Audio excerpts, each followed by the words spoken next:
Frenchies, welcome back to the crew debrief. I'm Nicole. It's once again a Wednesday, and once again I have my old faithful Captain and Coke.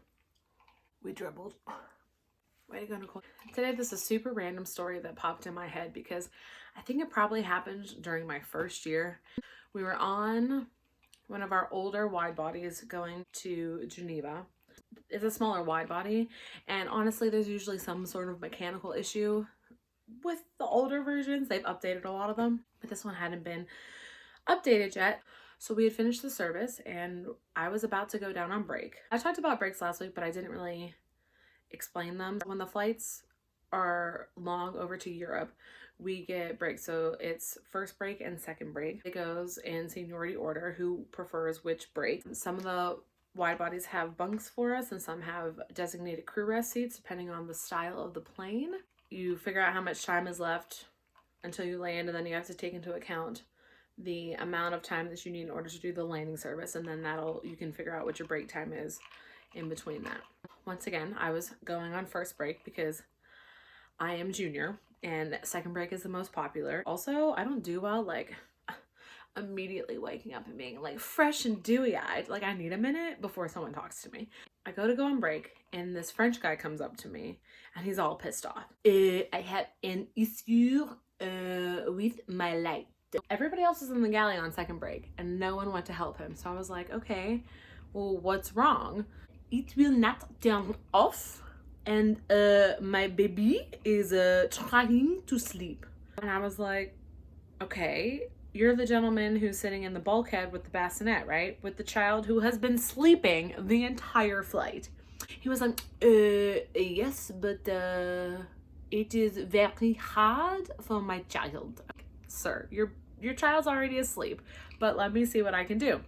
You know, we go up to a seat, I try his reading light. The reading light will not go off, and unfortunately on this plane there's no master switch to turn, like, to reboot them. Like, it would have to get fixed by a maintenance person. So I said, sir, I'm really sorry.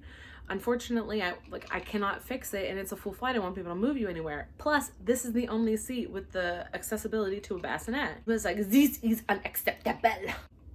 Okay, but I don't know what you want me to do about it. I want you to get your tools, and I want you to fix it. Sir, I am not a hardware store. I do not have tools to fix your reading light. It's going to have to wait for maintenance.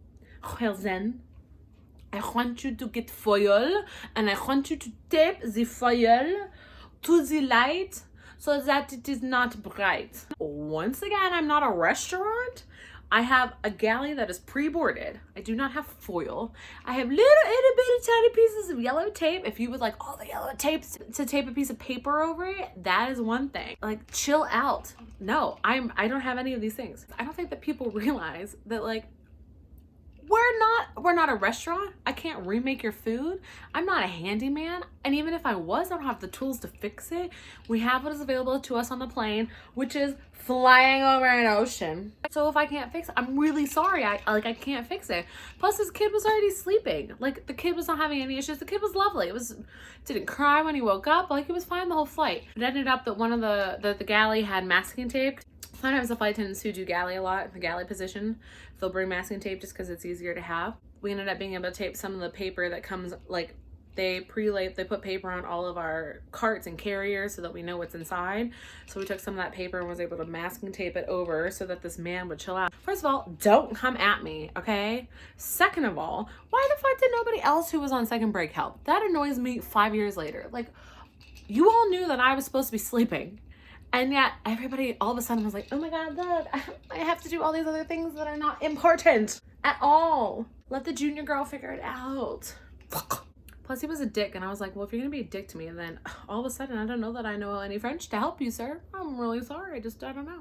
Oui, oui, mon ami. Once again, we come back to every week, the public is cuckoo for Cocoa Puffs. So anyways, that was kind of a short story, but it was one that was in my mind, and I have this little notebook where when stories come to my head, I write them down, and that had been written down 3 times. So I was like, well, I guess that means that I need to share it today. I hope you all have a wonderful week, a fabulous Wednesday. Make sure to subscribe. Danielle pointed out that every time I pointed, it's wrong. So whatever, you know what to do. You know how to do the damn thing. Anyway, subscribe, and I will see you next week on the next crew debrief. Bye, everyone.